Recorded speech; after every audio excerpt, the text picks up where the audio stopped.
for me, my X-Men. Previously on X-Men.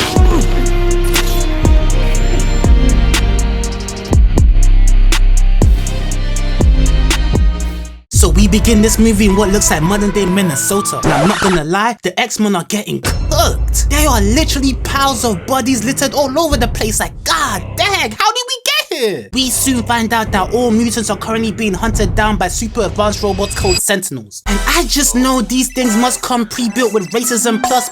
They over here playing search and destroy on anything and everything that even remotely resembles a mutant. Now I know I joke about Captain America being racist, but this takes it to a whole nother level. They are literally hunting mutants down with impunity. Got these niggas out here fighting for their lives. And all of you, yes, especially you, you're all cooked. Colossus tried squaring up to one, but oh my god. So we don't have the capacity. I haven't seen a man take an L this far since Adam 22 tried running the ones with that black behemoth. Side note, how you gonna let bro lay down the meanest piping on your girl just to then get laid out by the same nigga in a boxing fight? This kind of L taking is actually generational. I've never seen anything like this before in my life. Anyways, back to the movie and the X-Men. I'm not gonna lie to you, they are suffering. This is getting dark. Are you seeing this? What makes this even worse is the fact that these Sentinels are over here adapting to their powers like Mahoraga. So even when the X-Men think they're up, they still get cooked. 1-8 yellow taxes. What are you doing? Oh, you know, just counting the amount of squares bouncing around the circle. What suck? You know what? You got it. Iceman over here ain't doing too well. Bro's got a bad case of getting choked out like a bad bee. Wait. Do my eyes deceive me? Did he decapitate the nigga? Oh my god. Not even Awa can save you. Now I don't know who Warpath was feeling like thinking he could just teleport behind one of them and take them out with a knife. Like, bruh, you incompetent, inconsiderate, illiterate, inadequate, infuriating imbecile. Get off me, nigga. Luckily he gets saved by oh no. Yeah man, long day. Even Blink got smoked. To make matters even worse, 3 of them pull up on Warpath and this nigga has the audacity, the sheer gall to back out yet another knife. Have you lost your cotton picking mind? You know what? You deserve everything that's coming for you. Jesus Christ. I haven't seen these niggas get cooked this hard since Genosha. P.S. If y'all wanna see me cover that, let's get this video to what, 100 likes and comment down below, run it back, and I'ma do just that. I was gonna say 500, but I don't think I got that sort of motion just yet. So we catch up with Professor X and the rest of the hooligans, and do you know how bad things must be for bro to be teaming up with Magneto of all people? What kind of Goku and Frieza ad team up? That's how you know things are looking dark. Yeah, this is where we find out that everything I had covered all up to now was fake. I knew it. Apparently, Lil Wayne was sent back in time so he could warn his people of the attack before the Sentinels pulled up, essentially making it be like NBA Youngboy releasing good music. It never happened. This power is so unbelievably beyond broken that the rest of this movie literally doesn't exist without it. We then get an explanation on how back in the ancient times, you know, 1973 to be exact, Mystique, a mutant with the power to transform into anybody she envisions, pulled up and absolutely just smoked Tyrion Lannister in cold blood. Why? Because Brody was over here cooking up the very same weapons that would go on to terrorize all of mutant kind in the future. And you know what? I'm kinda surprised bro was so against mutant kind considering, you know what? I just thought, what did you think? Cause I'm small, right? No, I didn't mean it like, nah, it's cause I'm small, right? I won't be small when I'm with a whoa, nigga, whoa, wait, chill. Nah, I'ma show you something small, nigga. What? But anywho, instead of her actions changing the future and saving mutant kind, it actually had the opposite effect and set the future in stone. So naturally, after that assassination, the government was like, nah, this witch is crazy. So they decided on the plan to wipe out all mutants and finish off the Sentinel program, which now enhanced by Mystique's shapeshifting abilities made them even deadlier. That's like giving Rodwave a stab off after every burger he consumes. How were we supposed to fight that? So now the X-Men gotta send Logan back in time to clean all of this up. Sounds simple enough, right? So Logan wakes up in the past, butt booty naked with the sun shining on his face and a bad bitch's arm wrapped around his chest, and all I can say is damn, bro, it's just like me. Now Logan, he's got a little bit of a problem, which he finds out soon after he gets caught getting wicked with his boss's daughter. You see, here's the thing, since this movie takes place all the way back in the olden times, you know, back when Morgan Freeman was considered to be a young man, well, it turns out that the Weapon X program wasn't really programming, meaning that the adamantium skeleton that bro be using and abusing all the time didn't exist. Right now he is currently working with just bone, but unluckily for these hooligans, bone is all he needs to fuck them. Nigga! Up! I meant fuck them up! Anyways, after sending them to meet Jehovah in the worst possible way, Logan then pulls up to the X mansion looking for Charles, which is where he meets Beast, and these two have a not so friendly first encounter with Logan promptly introducing his fist to this nigga's face, and well, he took that personally, as this man comes swinging back, moving like he was possessed by the Tasmanian Diddy. Like, I get your beast and swinging around like a kite, so that is your whole shtick. But my nigga, you did not have to do all of this. Surely you could have just, you know, ran up on him and slapped him on the back of the head or something. They then get to squabbling, which is where we see Beast launch Logan across the room. And I don't know about y'all, but if I saw this blue furry demon monstrosity coming at me like this, I might simply just evaporate, because fuck that. This demon legit has Logan busting it open in mid-air. I'm not gonna lie to you, bro is getting violated. But before Beast could hit Logan with the Dragon Fizz, Professor X comes stumbling and bumbling into the room trying to put an end to all of this. And golly, bro is looking a mess. He's probably about 6-7 drinks away from becoming a domestic abuser. Not to even mention the fact that he's also using and abusing too. It's looking rough. Niggas fumble one bad beat and all of a sudden their life is over. Bro gave up on his telepathic powers too just so he can walk? Is this nigga serious? Logan tries to convince him to help, but Charles was not trying to hear none of that. Hit that nigga with the dams, the bricks, then proceeded to fuck right off. Even when Logan tells him that everyone he knows and loves will be packed up and sent off to Yah if he doesn't help, Charles still doesn't give a F. Fuck them niggas, they can all die. Bro, what do you mean? Those are your niggas! It's only when they stress the point that Mystique will die if he doesn't help that bro finally decides to lock in. I swear, this nobody hypnosis needs to be studied. He could not care less if his friends got smoked, but God forbid the bad bitches in danger. You know what? That's kind of real. Now with Charles on board with the mission, they can finally go after Mystique, but first they gotta release Magneto from wait. Where do they even have this nigga locked up in? Hell? Nah, they got this man sealed up in Agartha. Bro is more locked down than Tai Lung. What did he do? Oh, yeah, that would do it. So after recruiting the MVP of this movie, you know, the actual Quicksilver, not to be confused with the MCU one, nah, that nigga is trash. They finally get this prison break on the way, no Michael Schofield. And the way they execute this entire sequence is just perfect. Starting with Beast using this remote thingy to jam the surveillance systems, giving Quicksilver the opportunity he needed to sneak into the prison and break Magneto out. And I use the word sneak very liberally here because this nigga is fast as fuck, boy.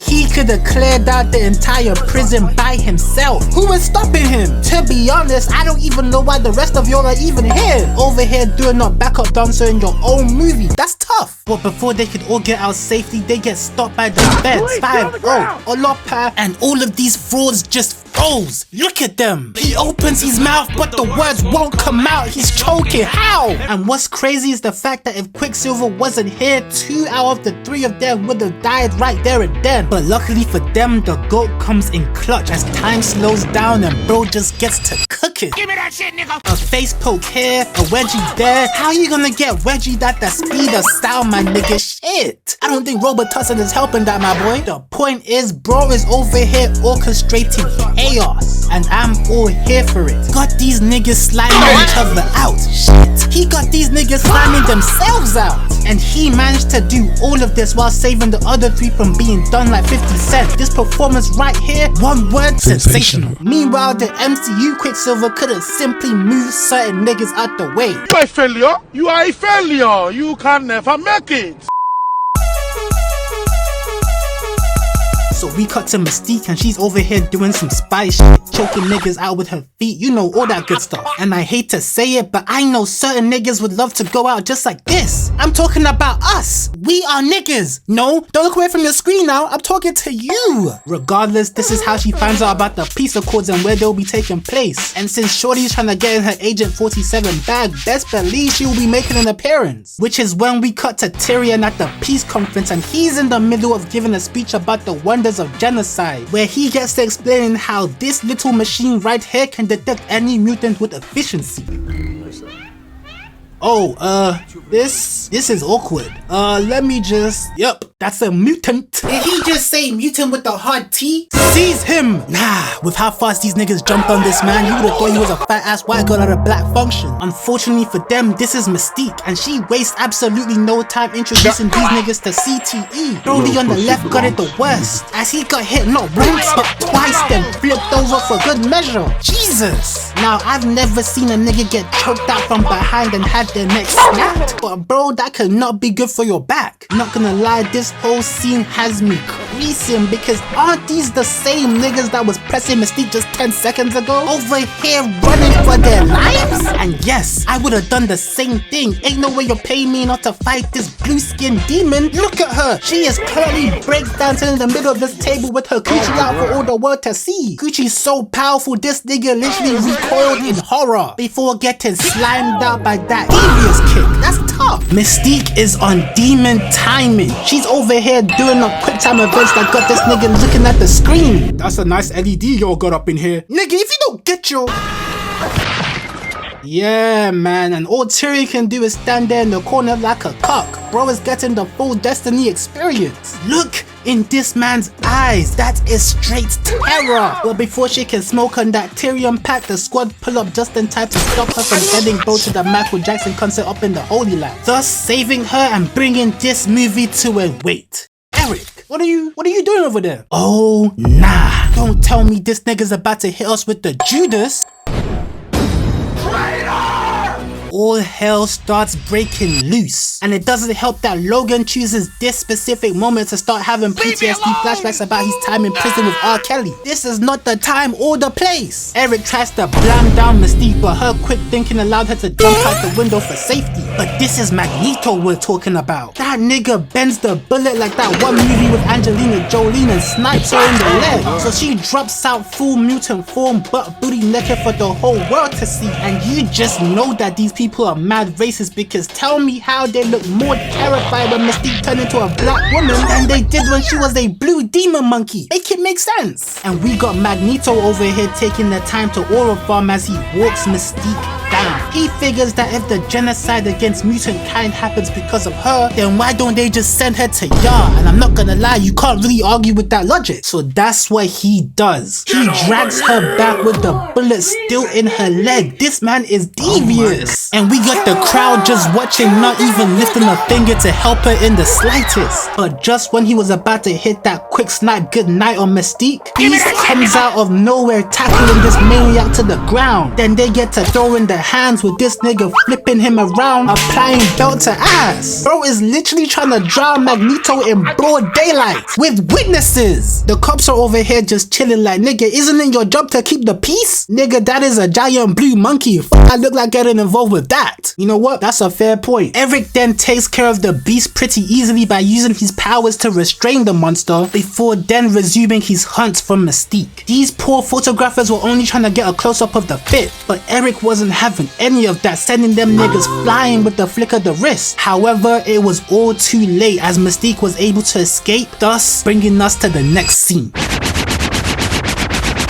So with everything that went down, the president is over here stressing. Bro's over here like, these niggas is having a whole bus battle in the middle of the street. At 9 a.m. in the Monday morning. And there isn't a damn thing they can do about it. To which Tyrion pipes up saying, well, we could, you know, just genocide them. Here's the plans. Let's get this shit popping. You know what? Say less. So the president and Tyrion set up an entire press conference with the hope of unveiling their new weapons of mass destruction, which they intend to use in order to wipe out all of mutant mankind. And you would think that's already bad enough, right? But no, it gets so much worse. As because of Magneto's little stunt in Paris, they now have acquired Mystique's DNA so they can begin work on the future Sentinel robots. Now, I did find this entire situation funny for all of 2 seconds, but the more I think about it, the more I realize how utterly fucked they really are. And the worst part is this is really all Magneto's fault. Why would you help this nigga escape from prison? They had him in Azkaban for a reason. We also got Mystique trying to pull up to the press conference for her second assassination attempt. You would have thought she learned her lesson with the first one, but no. Meanwhile, Magneto's got his own thing going on, infecting the prototype Sentinels with his I don't even know what this man is cooking. And to top it all off, back in the future, the Sentinels have finally tracked down the remaining X-Men. So you best believe that they are all cooked. An entire squadron of death robots is coming to wipe them all out and send them all back to the ancestors. Safe to say, it's not looking good, bruv.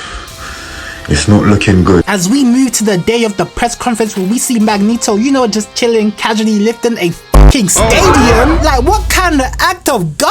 What is even going on anymore? Even Unc can't believe his eyes. Cutting back to Mystique trying to blick down Tyrion in broad daylight. And can I just say, how stupid does one have to be? No, seriously, it gets to a point. Because she already knows that killing this nigga only makes it worse for mutant kind in the future. And she's over here like, I'm doing this for you, my brothers and sisters. No, the hell you are not. We do not want your help. I'm telling you, she must also hate mutants just as much as Tyrion. Shit. Fortunately, Charles is able to immobilize Mystique and stop her from taking bro out. Unfortunately for everybody else, you remember that thing with Magneto messing with the prototype Sentinels a bit earlier? That was so he could control them, so he can just start sliming out as many people as he can. This is absolutely insane. And I'm not gonna lie to you, things aren't that much better in the future for our heroes. Oh nah, they got my wife Halle Berry in the front lines. God, why does this keep happening to me? She starts destroying some of the Sentinel ships, but that doesn't even slow them down for a second, as they just start deploying hundreds of death robots just itching to spill some mutant blood. So we got Sentinels attacking in the past and Sentinels attacking in the future. But no matter what timeline we are on, I just know somebody's getting hold.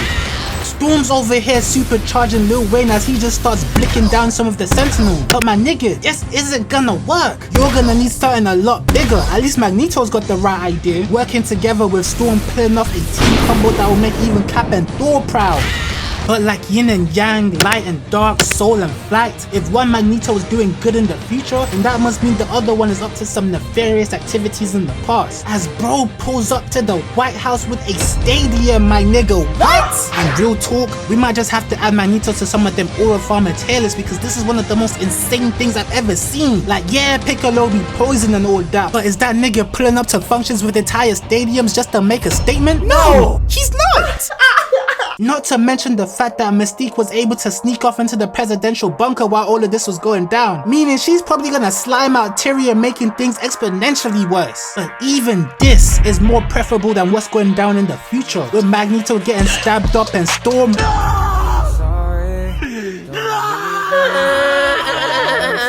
Why are you crying? And so it begins. Police steady watching me. Every day they clocking me. They are over here exploding niggas, bro. This is insanity. And of course they go after the 2 black X-Men first. My people just cannot catch a break. The rest of the squad then starts getting taken down one after the other. And how the Sentinels do Colossus. Let me tell you something. Let me tell you something. All right. Let me tell you something. Let me tell you something. I can't breathe. Mr. Fingers over here is busy finding a whole new meaning to the term finger fucking. And the last girl? Nah, I kid you not. They quite literally feed her 3 lances to the chest. This is new pain. They are all so beyond cooked, I genuinely don't even know how else to describe all of this. All Magneto and Charles can do is genuinely pray to the Most High that Logan succeeds on his mission. Otherwise, bag fries. But back in the past, things are going from bad to worse, as Magneto begins attacking Logan and Hank. Hank kind of holds his own with the Sentinel for a little bit before finding out the hard way what mass times acceleration equals.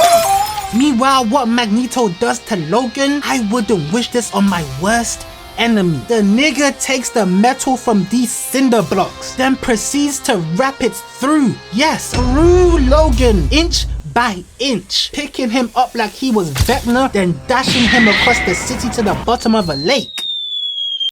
Yeah, man, Magneto is a problem. I'm tired of these niggas hiding. Come outside. And with that, Magneto drags the bunker they are all hiding in up through the White House for all the world to see, which is when we get one of these speeches of all time. You see, you built these robots to pack us up, and to be honest, I'm not even surprised. You do this because we're different. You've always done this. To the blacks, when they were brought over in chains, the Native Americans who just wanted a home. Now to us. You fear us because we are different. What I'm here to say, yo, what's spitting? Wait, what? Because we are going to take over the world. Well, how about you choose a new barber? That's why you're covering up your head, right? That shit must be terrible. With that brief moment of distraction, the president, who turned out to be Mystique, ups a blicky and bams Magneto in the neck, right before beating this nigga down. After which she turns and ups the blicky on Tyrion. And ooh, she was about ready to make that thing sing, but Charles was able to come through with a powerful speech that would even put Naruto to shame, and was able to talk Shorty down. This simple act alone is what ended up changing the entire future, which I'm not gonna lie, was very much needed. Them niggas were finished. But alas, everyone was saved, thus bringing this movie to an end. See, we do what they never do, wonder why they hate. Show them love when I'm on the stage, girl, just show them breasts. Don't want hugs, wanna see you dance, then just bust your square, give the unks, yeah, she fell in love. Just another black boy story, parent issues, drugs and mischief, that's what kids do.